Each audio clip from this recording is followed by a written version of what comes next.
the heavyweight title at the age of 45.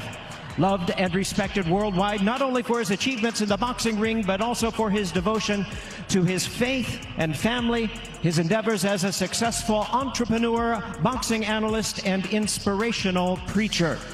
At this time, we ask you to please rise and remain silent as our timekeeper tolls 10 in honor of the Hall of Famer and one of the all-time greats, Big George Foreman.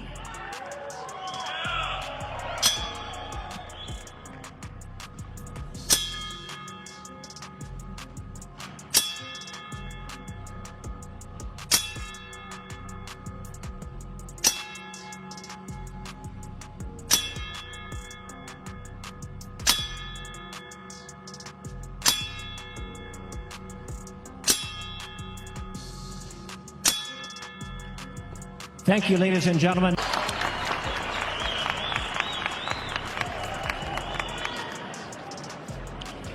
Well, fans, in the spirit of Big George, who inspired fans around the world, let's now welcome the main event boxers who are looking to build their own legacy in the ring in this, our main event of the evening, the unified WBC and WBO Super Welterweight Championship of the World. First, making his way to the ring, the challenger from Stamford, Connecticut, the top world-ranked contender. Please welcome Cordell, the Gift Booker. Junior! Ladies and gentlemen, we welcome you to the Michelob Ultra Arena here at the Mandalay Bay Resort and Casino in Las Vegas, Nevada, as Premier Boxing Champions presents the PBC Championship Boxing on Prime, the featured attraction brought to you by TGB Promotions, Samson Boxing, and Mayweather Promotions, sponsored by DraftKings Sportsbook. The crown is yours. This bout is sanctioned by the WBC President Mauricio Sulaiman and the WBO President Gustavo Olivieri, along with the Nevada State Athletic Commission. The chairman is Dallas Hahn, Executive Director Jeff Mullen. Now introducing our three judges scoring from ringside. From New York, Max DeLuca. From Oklahoma, David Sutherland. And from New Jersey, Steve Weisfeld. Introducing our third man in the ring, the referee in charge of the action, Thomas Taylor. All right, fans, here we go with the main event of the evening. 12 rounds of boxing for the unified WBC and WBO Super Welterweight Championship of the World. And now, ladies and gentlemen in attendance and boxing fans joining us around the world, live from the Mandalay Bay in Las Vegas, it's prime time! Introducing to you first the challenger on my right, fighting out of the red corner, entering the ring wearing black trunks with blue and neon green trim, fighting out of his home of Stamford, Connecticut. He weighed in at a trim and ready 152.6 pounds with a record of 23 wins and 1 defeat. He has 11 wins coming by way of knockout. Ladies and gentlemen, please welcome the challenger. Tonight making his first attempt at a world title, here is the battle-ready southpaw top contender, introducing Cordell, the Gift Booker.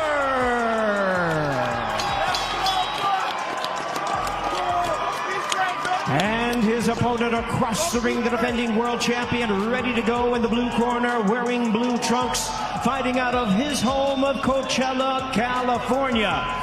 He weighed in at a ready 152.8 pounds with a fine record of 21 wins, 1 loss, and 1 draw. He has 13 wins coming by way of knockout. Tonight he is making the first defense of his title. Ladies and gentlemen, please welcome the all-action, newly crowned, unified WBC and WBO Super Welterweight Champion of the World, known as the Towering Inferno, introducing Sebastian Fundora.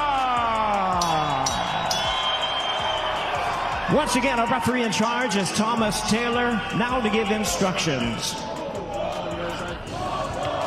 Okay, coaches, everything under the letters and above is going to be good. Everything white letters underneath here is up is good. Guys, got my instructions in the back. Protect yourselves at all times. Listen to my commands. Touch them up. Back your corner, gentlemen.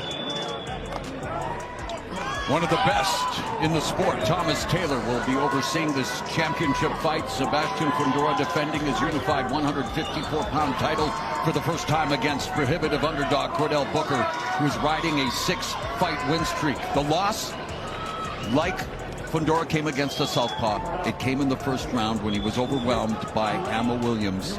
But that was then. This is now. What will we see out of Fundora in the early going? Immediately, the jab.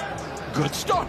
Well, to double down on that loss for Booker, that was at 160 pounds, yes. But at 154 and below throughout his career, he's 7-0 with 4 KOs. Great point. Although he's had issues making the weight, although both of them came under 154. What do you make of that, Brian? That means they're ready for a championship fight. Abner, do you think, coming under the weight is saying something? Yeah, when it is one fighter and the other one comes in heavier, it tells you that the other one's probably dehydrated, but both of them coming in below the weight class, I think they're just physically ready. They're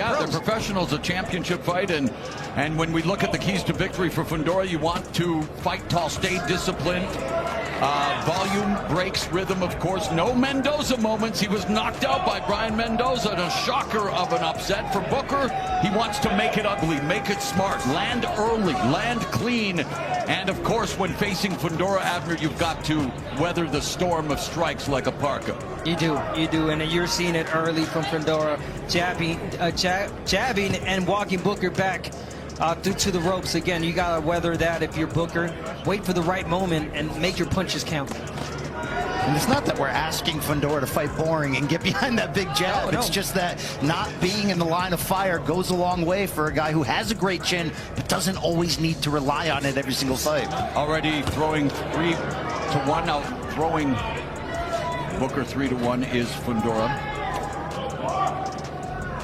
A feeling out tactical start to the fight. Booker and Fundora both lefties. There's a right hook, a lead right hook by Booker. And of course we saw Zhu land the right hand last March against Fundora early in the fight. He seemed to land it at will early on against And Fundora. we've seen Fundora, just like Elijah Garcia earlier tonight, who, by the way, wow, escaping with a victory over Terrell Gaucher. That's still unbelievable. But in any event, he doesn't move his head off center, and for Fundora, that's the same flaw. He gets hit repeatedly, but shows that he's got a beard, even against Mendoza. That first left hook buckled the knees. It took another right and left to send him crashing to the canvas. And even Lupin.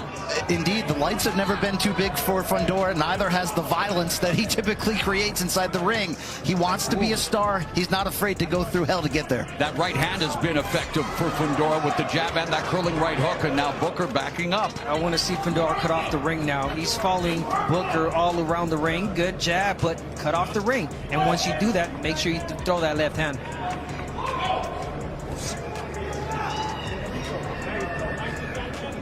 If Fundora is going to command this distance with his jabs, it's going to be hard for Booker to land enough punches to win these rounds. Tim Zhu-like right hand that landed there for Cordell Booker. And again, he's facing the tallest man ever to win a title at 154 pounds in Sebastian Fundora. Alexander Usyk, who's 6'3" and a heavyweight champion. So Sebastian Fundora is not supposed to exist, and yet he does. And he is the man who has half the crown. Terrence Crawford, another belt holder.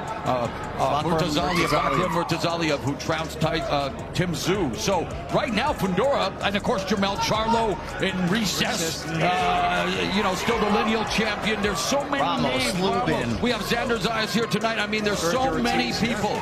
Keith Thurman. Yoenis Tejas. I can keep going. Keep going. That's why it's so deep. Yeah. But again, Fundora, just an exciting fighter all around. As a boxer, as the aggressor, brawler. But there was a chip on his shoulder this time, Abner. We talked about him, too. He's getting sick and tired of being asked, about the fact, as he said, he's not a novelty actor. We call them different names. He's a guy who wants to prove that he is the man at 154 pounds. And yes, he's a nice guy, a family man, but in the ring, he's a killer. Oh, he is. He is. And again, I know what people wanted him to fight as a taller man, uses God-gifted advantages, but all around, he's just an explosive, great fighter. He just landed his 100th punch. He fights so exciting. Even when he loses, it's exciting. And at his best, he puts so much pressure on his opponents with that swarming style. Yeah, he's already crashed the 100-punch throwing mark in this fight, just for round 2. So he's, he throws punches in bunches, relentless pressure. And yet, I'm going to say, Booker doing a pretty good job of not being hit with a lot of these punches either. And referee Taylor warning Fundora. I think he caught Booker with an elbow. Now the stats right now, I mean, in terms of percentages, not that high. And, Booker's utilizing movement. We said he was going to be elusive. He's going to utilize the real estate and try to bait Fundora into counter shots. Right now, he's just backing up, not countering. Yeah, Booker's got to count. Count and wait for Fundora to walk in with that jab. Look how he walks in with his straight, with his head up high. So he's got to counter that Booker, but he's on his back foot. So it's going to be difficult for him to come back with something.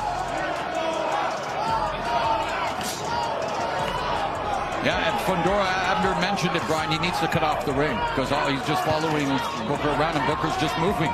There's not a lot of sustained action here. The jab from Fundora's landing.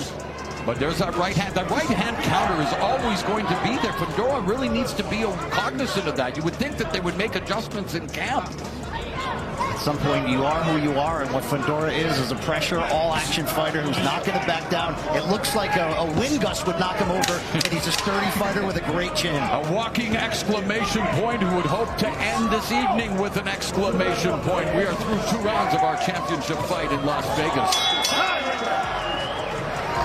The bell and round number 3. Booker lands 5 jabs per round, nearly double Fundora's average. And even here in the early going through 2 rounds, he has done about that, landing about 5 jabs a round. Although in this fight, Fundora's landing a lot more jabs. He's landing about 7 or 8 a round. So a good start for Fundora in that department. If Booker is unable to hurt Fundora, he's going to have to outwork him. He's going to have to work behind that jab, throw combinations like he's doing right here. Yeah, be first. He's got to take that jab away from Fundora. Let him to the body. And working the inside. I mean, you get those moments right there. They're free. You get your space. Let those hands go if you're Booker. Booker continues to move to his right, retreats in the back foot, and Fundora's letting him off the hook literally here, just following him. Needs to crowd. There's those right hands from Booker, blocked by the high peekaboo guard of Fundora. Fundora's already thrown 130 jabs. Landed 17 compared to 12 of 47 for Booker. There's a jab, lands for Fundora. And that's a good jab right there from Booker. But again, jab and then he steps away. He's got to work his way inside. Stay in there. Body shots, uppercuts, and then turn him. This is the most active output we've seen so far from Booker. Definitely does not want to be on the ropes as Fundora is literally punching down at him with that big left hand. Yeah, and that's when Fundora takes advantage. When they start putting their head down like that, he lands that beautiful uppercut, short uppercut from Fundora. Booker's been in Vegas away from any distractions of home since February 22 from Stamford, Connecticut, home of my former employer, a thriving financial hub just outside New York City. It's better known for hedge funds than haymakers, but Booker wants to stamp his name in the history books as the first Stamford-born boxing champion. What about the first Connecticut-born PBC analyst? How are you handling your... Pretty good announcer for Connecticut. Whoa! Yes, you're right. I agree with you. And Booker getting tagged here, Abner, at will. And Fundora looking to put the pressure on. Booker's on the verge of really tasting the pressure of Fundora. Fundora noticed that he hurt him, that he got him with some nice left hands as the straight and the uppercut as well. Now putting the pressure from Fundora and really pressing on the gas. Oh, wow. Oh, that was a great shot from Booker. That was a big left hand. Another left hand for Booker, but the counter right by Fundora stops the momentum. Final 10 seconds. Fundora's bleeding from the nose here. Third round comes to a close as we make it a Plant family affair. Take it away, Jordan. Thanks, Mauro. Mauro, back to you. All right, thank you very much, Jordan. I was expecting hard-hitting questions like, hey, why do you always leave the lid up? But great chemistry on air. Yeah, a lot of great chemistry right there. And we continue right now with a round that could be tantamount to dropping a sleeve of Mentos into a liter of Coke if Fundora has his ways. A little explosive here in the fourth. Thank you, sir. Oh, but Booker trying to sit down and punches again, and he lands that right because Fundora stands straight up right in front of you. Overhand, he doesn't move his head. Overhand right, overhand left are going to land at will if you're Booker. You want to continue to throw those shots. Get Fundora's attention. Booker's trying to make it a fight here.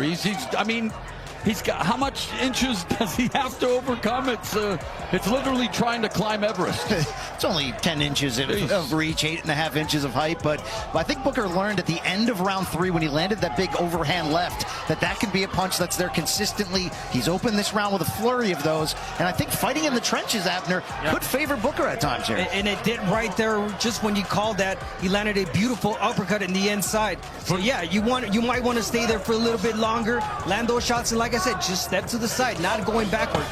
Minute gone here in the fourth. In round 3, Fundora threw 104 punches, the highest since he threw 104 against Jorge Cota 6 fights ago. So even more offense from Sebastian Fundora, now going to the body, chopping away at Booker.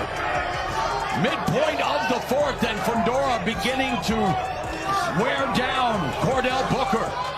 Fundora really getting some leverage on those body shots with that left uppercut, those hooks down low. Booker trying to use the Philly shell from southpaw.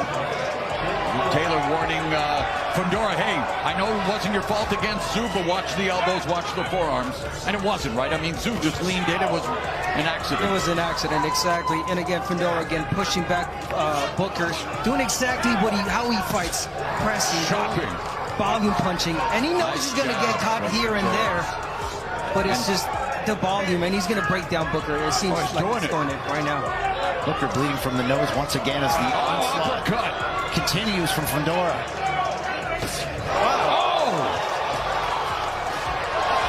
Double uppercut on the inside. Booker backing up. Booker's hurt. Trying to hold on like the Booker, and he goes down. Here in round 4.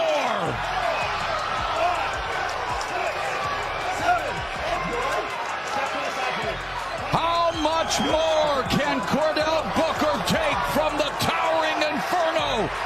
Fundora looking to burn the house down here in Las Vegas. That's the second time Booker has been down in his career. The first time was a bad loss, and it's over. Sebastian Fundora takes care of business. He defends the unified 154-pound title for the first time, and he does it by closing the show in the 4th round. Closing.